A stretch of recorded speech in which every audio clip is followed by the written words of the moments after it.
Career में आपका बहुत बहुत स्वागत है। Class 12 physics chapter number 1। कल हमने गॉस का प्रमेय खत्म किया था। बहुत ही इंपॉर्टेंट क्वेश्चन है, उसको अच्छे से करना। अब गॉस के प्रमेय से कुछ अनुप्रयोग मिलेंगे, 4-5 अनुप्रयोग। ये अनुप्रयोग भी इंपॉर्टेंट है, किसी ना किसी साल एक ना एक बार आया हुआ है।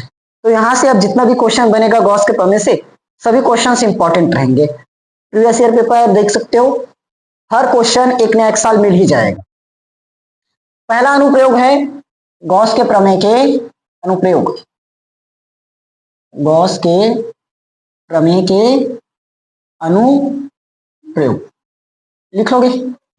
पहला, गॉस के प्रमेय से कूलाम के नियम की व्युत्पत्ति कीजिए। कूलाम के नियम की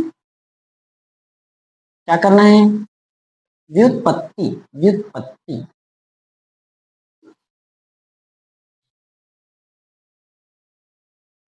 देखो, अनुप्रयोग तो समझते हो ना, जैसे कोई भी डेरिवेशन पढ़े, अब उसके थ्रू जितना भी डेरिवेशन बनता है उसके अनुप्रयोग के अंतर्गत आ जाएगा। गॉस के प्रमेय से अपन क्या करेंगे? कूलाम के नियम की व्युत्पत्ति। कूलाम का नियम पढ़ रखे हैं, F बराबर 1/4 pi epsilon naught Q into Q naught divided by R square, ये होता है, या Q1 इंटू क्यू नॉट बटे आर स्क्वायर होता है। तो अब इसी को क्या करना है? व्युत्पन्न करना है। किसकी मदद से? गॉस के प्रमेय की मदद से। समझ में आया?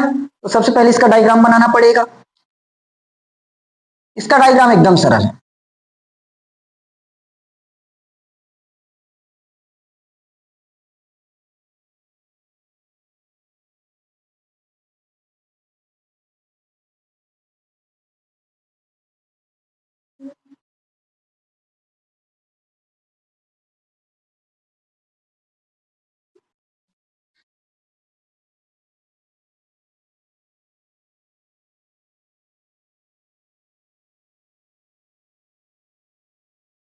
देखो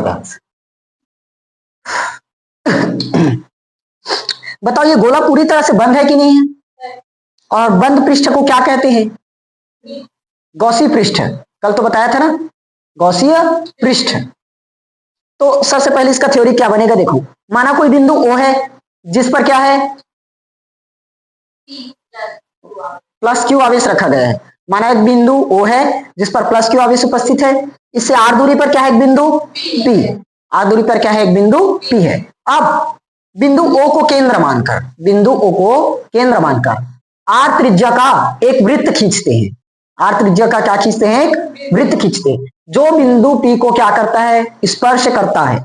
जो बिंदु P को स्पर्श करता है। यह पृष्ठ पूरा बंद हो गया, इसीलिए कैसे पृष्ठ की तरह काम कर रहेगा? गॉसी पृष्ठ की तरह। क्योंकि कल जाने थे ना, गॉसी पृष्ठ पूरा का पूरा क्या रहता है? क्लोज, बंद रहता है ना, चाहे गोल रहे या चपटा रहे, पूरी तरह से क्लोज रहता है। ये भी क्लोज है, तो ये भी किसकी तरह काम करेगा? गॉसी पृष्ठ की तरह। समझ में आया? क्लियर हुआ थ्योरी? माना एक बिंदु क्या है? O है जिस पर प्लस क्यू आवेश उपस्थित है। इससे r दूरी पर एक बिंदु P है। अब बिंदु O को केंद्र माने, r त्रिज्या का क्या खींचे? एक वृत्त खींचे, जो बिंदु P को क्या करता है? स्पर्श करता है। अब ये पृष्ठ किस तरह काम करेगा? गॉसी पृष्ठ की तरह काम करेगा। समझ में आया? बचपन में पढ़े हो ना इसे, अभी 10th क्लास में भी पढ़े हो। 4 सेंटीमीटर ऐसे त्रिभुज बनाए थे, याद है? उसके बाद इसको स्पर्श करते हुए ऐसे वृत्त खींचे थे ना, वैसे इसको मान लो एक बिंदु P को स्पर्श किया ना, यहाँ ABC को स्पर्श कर रहा है, यहाँ P को स्पर्श कर रहा है। समझ में आया? थ्योरी लिखाना नहीं पड़ेगा, लिख लोगे ना इस बार?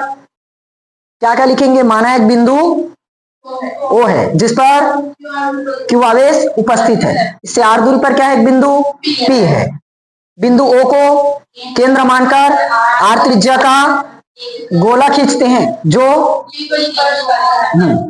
P को क्या करता है? स्पर्श करता है। और ये पृष्ठ गॉसी पृष्ठ की तरह काम करता है, कार्य करता है। समझ में आया? अब मुझे बताओ, E वेक्टर और DA वेक्टर एक ही दिशा में होगा कि लंबवत दिशा में होगा? क्यों लंबवत होगा? ये देखो, यहाँ DA वेक्टर बनाए हैं और E वेक्टर भी इसी दिशा में जा रहे हैं, तो वो तो अक्षीय बन गया, एक ही दिशा में दिखा। E वेक्टर और D वेक्टर कौन सी दिशा में है? एक ही दिशा में, अक्षीय बोल सकते हैं, एक ही दिशा में। समझ में आया? तो डीए क्षेत्रफल से गुजरने वाला क्या निकलेगा? डीए क्षेत्रफल से गुजरने वाला क्या निकाले हो अभी तक? विद्युत विद्युत फ्लक्स निकालेंगे ना। तो डीए क्षेत्रफल से गुजर रहे मतलब विद्युत फ्लक्स भी सूक्ष्म निकलेगा, डी फाई। समझ में आया? फॉर्मूला जानते हैं कैसे निकालते हैं? ई वेक्टर इंटू डी ए vector, E vector into D ए वेक्टर, इसी से कैलकुलेट होता है ना। तो डी फाई ई, तो ये क्या बन जाएगा? E D A into into क्या आएगा? Cos theta. अब बार बार बताऊंगा नहीं, बोला था इसलिए। A vector into B vector बराबर A B cos theta, A vector cross B vector बराबर ए बी साइन थीटा। यहाँ इंटू है इसलिए कॉस थीटा है। समझ में आया? अब अभी हमने किसके लिए निकाला था? डीए क्षेत्रफल से गुजरने वाला। उसके बाद क्या निकालेंगे? संपूर्ण क्षेत्रफल से गुजरने वाला। ठीक, फिलहाल अभी इसको सॉल्व करते हैं। ये डी फाई ई डी, बताओ वहां थीटा कितना डिग्री बना होगा? 0 डिग्री। तो डी फाई ई फाइनल कितना आया? ई इंटू डी ए आएगा, क्योंकि कॉस 0 का मान 1, कॉस 0 का मान 1। समझ में आया? ये क्लियर हुआ यहां तक? ये क्वेश्चन नंबर फर्स्ट। अब ये रट लेना सीधा, डी फाई बराबर E into D A, D phi बराबर ई इंटू डी ए, यहां से 0 करके, क्योंकि ये हर जगह उपयोग हुआ। इसके पहले गॉस के प्रमेय में भी ये उपयोग हुआ था ना, 0 बनाकर किए थे। अभी हर जगह काम है, लेकिन याद रखना कहां से आया है।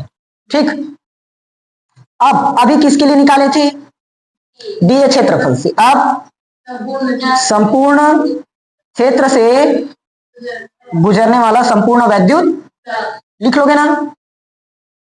संपूर्ण क्षेत्रफल से गुजरने वाला संपूर्ण विद्युत फ्लक्स। तो क्या करते हैं संपूर्ण के लिए? समाकलन डी फाई ई बराबर, इसमें समाकलन नहीं लगाओगे तब भी चलेगा, फाई लिख सकते हो सीधा। और इसका समाकलन ई इंटू आएगा क्या? तो डी फाई का समाकलन फाई होगा बराबर, कांस्टेंट कौन बनेगा? ई कांस्टेंट होगा ना, और अंदर में क्या बचा? डी। अब बताओ डी का यहां अलग से लिख देता हूं, चलेगा, एक ही लाइन में खत्म कर ले। डी ए, इसका मतलब ए होगा समाकलन, और ए मतलब क्षेत्रफल। कौन सी आकृति है? गोला, गोला गोला खींचे ना, गोली पृष्ठ, कौशी पृष्ठ। तो गोले का पृष्ठ क्षेत्रफल 4 पाई आर स्क्वायर, ये बनेगा। एक लाइन और उतारने से अच्छा एक ही में कर दिए, क्योंकि यहां समाकलन करते ए लिखते फिर एक कब फिर से मान रखते, उससे अच्छा यही बन गया पाई। तो ई डी ए का मान देखो क्या बन गया? 4 पाई आर स्क्वायर। समझ में आया कि नहीं आया? क्लियर हुआ? इसको नाम मत दो, काम के नहीं है, कुछ काम नहीं आएगा। इसको मानते क्वेश्चन नंबर फर्स्ट। अब देखो, कल हमने गॉस का प्रमेय पढ़ा था। गॉस के प्रमेय से, गॉस के प्रमेय से क्या होता है? किसी पृष्ठ से गुजरने वाला संपूर्ण विद्युत फ्लक्स, उसमें उपस्थित कुल आवेश का 1/ε0 गुना होता है। वह किसी बंद पृष्ठ से गुजरने वाला संपूर्ण विद्युत फ्लक्स, उसमें उपस्थित कुल आवेश का 1/ε0 गुना होता है। ये था, ये क्वेश्चन नंबर सेकंड। अब देखो, दोनों का लेफ्ट साइड बराबर है क्या? तो राइट भी बराबर होना चाहिए, क्वेश्चन फर्स्ट और सेकंड से। लेफ्ट बराबर मतलब राइट बराबर होगा।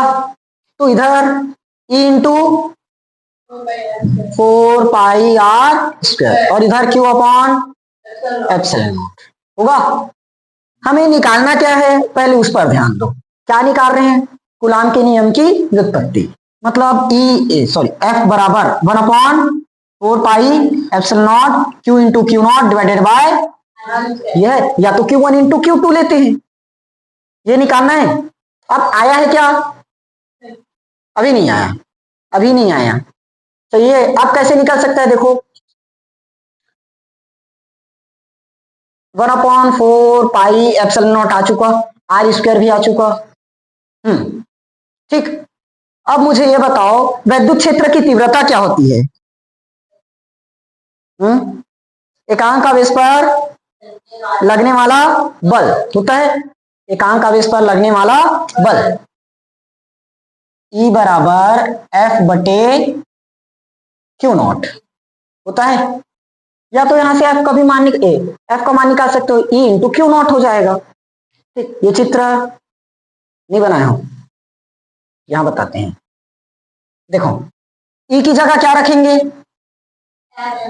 F बटे क्यू नॉट और इंटू 4 पाई आर स्क्वायर और क्यू बटे एप्सिलॉन नॉट आएगा। हमें किसका मान निकालना है? F का, क्योंकि कूलाम के नियम में बल निकाले थे F, तो F का मान देखो तिर्यक गुणा करना पड़ेगा, नीचे में कुछ नहीं है मतलब एक, तो F 4 पाई आर स्क्वायर, इसका गुणा किसमें होगा? Epsilon naught. F 4 pi R square epsilon naught Q into Q naught आएगा। अब देखो पूरा का पूरा इंटू में उधर जाएगा तो डिवाइड हो जाएगा, तो F बराबर देखो इसको ऐसे लिख सकते हैं 1/4 pi epsilon not, 1/4 pi epsilon not. इधर क्या बचा? Q1 और Q2 मतलब Q इंटू क्यू नॉट, और ये आर स्क्वायर को इधर लेकर चले जाओ। देखो आ गया कि नहीं आया? समझ में आया? क्योंकि इंटू है ना, आगे पीछे तो कर ही सकते हैं, 3 गुणा 4 लिखो या 4 गुणा 3 लिखो, बात तो एक ही बराबर है। यही क्या है? कूलाम का, यही कूलाम का नियम। समझ में आया? क्लियर हुआ?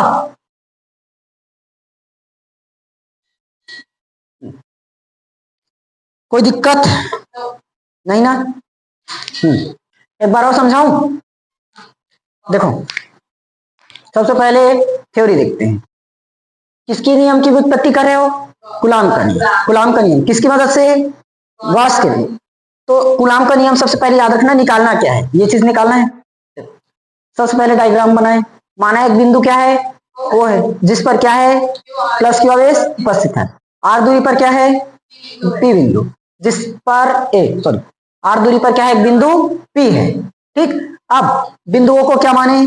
केंद्र। आर त्रिज्या का क्या खींचे? एक गोला खींचे, गोला खींचे जो बिंदु पी को स्पर्श करता है। समझ में आया? उसके बाद डायरेक्ट इसको निकाल सकते हो। ये पृष्ठ कैसे काम करेगा? गॉसीय पृष्ठ। ये पृष्ठ गॉसी पृष्ठ की तरह कार्य करेगा। समझ में आया? इतना लिखना पड़ेगा थ्योरी। फिर डी ए क्षेत्रफल से गुजरने वाला विद्युत फ्लक्स, तो डी फाई आएगा, ई वेक्टर इंटू डी ए वेक्टर, ई डी ए कॉस थीटा बनेगा, कॉस थीटा मतलब 0 डिग्री आ जाएगा और फाइनली ई डी ए निकल जाएगा। फिर अभी निकाले थे सूक्ष्म क्षेत्र से, मतलब डी ए क्षेत्रफल मतलब सूक्ष्म क्षेत्र, तो विद्युत फ्लक्स भी सूक्ष्म हुआ। अब संपूर्ण क्षेत्र के लिए निकालेंगे तो विद्युत फ्लक्स भी संपूर्ण निकलेगा, तो डी फाई बराबर ई इंटू डी ए। समाकलन कर दिए, जोड़ने का काम करता है समाकलन, ये हो गया। तो ई इंटू डी ए, ई बाहर आ गया, अंदर में बच गया डी ए, डी ए का समाकलन ए, और ए का मतलब क्या है? 4 पाई आर स्क्वायर, गोले का पृष्ठीय क्षेत्रफल संपूर्ण पृष्ठ, तो E into 4 pi R square हुआ। अब गॉस के प्रमेय जानते हैं, फाई बराबर क्यू बटे एप्सिलॉन नॉट होता है, लेफ्ट साइड बराबर राइट को बराबर कर दिए, हो गया इतना। अब देखो ई बराबर जानते हैं एफ बटे क्यू नॉट, क्यों ई लिए? क्योंकि ई का मान हम जानते हैं, इसका मान तो पता नहीं है, इसका भी मान कुछ नहीं कर सकते, लेकिन ई ऐसा वैल्यू है जिसका मान हम जानते हैं, एकांक आवेश पर लगने वाला बल। तो ई का मान यहां रख दिए और सिर्फ तिर्यक गुणा किए तो ये निकल गया। समझ में आया? अब यहां पर एक चीज और कर सकते हैं, 1/4 पाई एप्सिलॉन नॉट का मान 9 इंटू 10 की पावर 9 और Q into Q naught divided by R square. समझ में आया? क्योंकि लास्ट में वैल्यू तो पुट करते हैं ना, उसको कर लेना एक बार। समझ में आया कि नहीं आया? खत्म गॉस का प्रमेय पहला, उसके बाद पढ़ेंगे सेकंड।